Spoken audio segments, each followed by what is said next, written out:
السلام عليكم ورحمة الله وبركاته. ازيكم يا حبايب قلبي؟ عاملين ايه واخباركم ايه؟ بقالي فترة ما نزلتلكوش فيديوهات، معلش سامحوني يعني.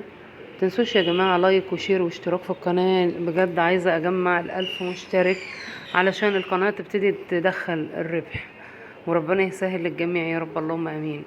هعمل ده فطار اليوم. آه عملت بقى، انا منزله لكم صور الاول كده. متنسوش لايك وشير واشتراك في القناة بالله عليكم. ده بتنجان بقليه اهوت، وقليت شطة، قرنين شطة كفاية يعني، مش كتير، عشان الواحد لما يعمل الأكل طازة بطازة أفضل.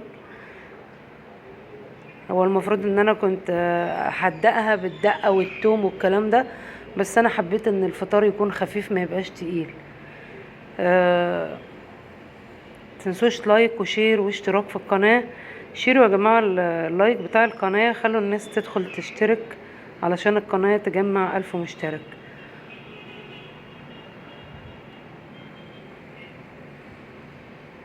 معلش انا حتى ما كنتش عامله حسابي والله ان انا اصور، جت معايا كده فقلت خلاص بقى مادام هقلي بتنجان وشطه واعمل طعميه ف هحاول ان انا اصور يعني. طبعا انا جيت اصور زي ما انتوا شفتوا كده، لقيت فيه كأن فيه بخار كده او دخان او غيامه، بس غيرت الاتجاه بتاع التصوير. طبعا المفروض بعد التحمير والكلام دوت الزيت بقى يعني يتصفى وكده. انا بقى دلوقتي بعمل الطعميه، عملتها في قلب الكبه بتاعه التوابل، ضربتها وحطيت شويه ميه صغيرين كده عشان تنضرب معايا. أه محدش يقول لي بقى ما عصتيش المعلقه زيت ليه عشان العجينه ما تلزقش، شيء طبيعي انها هتلزق. حتى لو حطيت زيت اول مره مش هتلزق، تاني مره مش هتلزق، بس هتلزق بعد كده تاني العجينه في قلب المعلقه. فعادي، الجيش قالك اتصرف، احنا بنتصرف عموما يعني.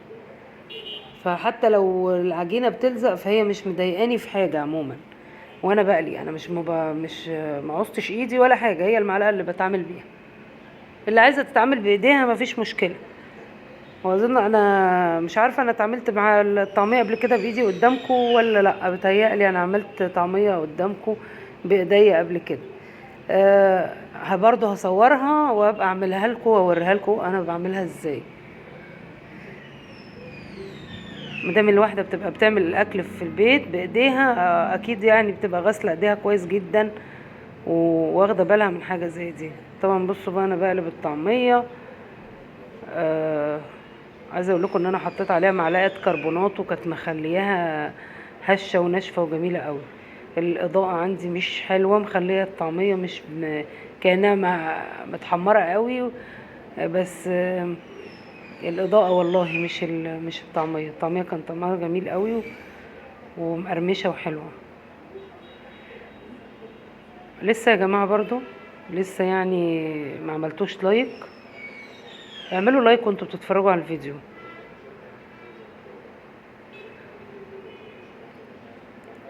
فعلوا الجرس عشان يوصل لكم مني كل جديد يا جماعه.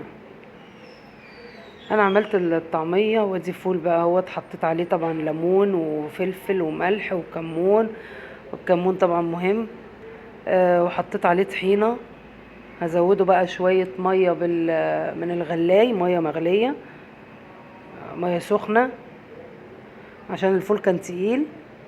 بعد ما اتهرس بقى تقيل، هرسته انا بالشوكه اهو. بصوا انتوا شايفينه عامل ازاي. بس عايزه اقول لكم بجد شويه فول يجننوا يجننوا بجد، طعمهم حلو قوي. الاكل لما تحبشيه وتظبطيه بيبقى تحفه. شايفين منظر طبق الفول؟ ودي طماطم حطيت عليها، عصرت عليها ليمون وفلفل اسود وملح، بتبقى طعمها تحفه. وحطيت جزرايه كده وفي قته اهيت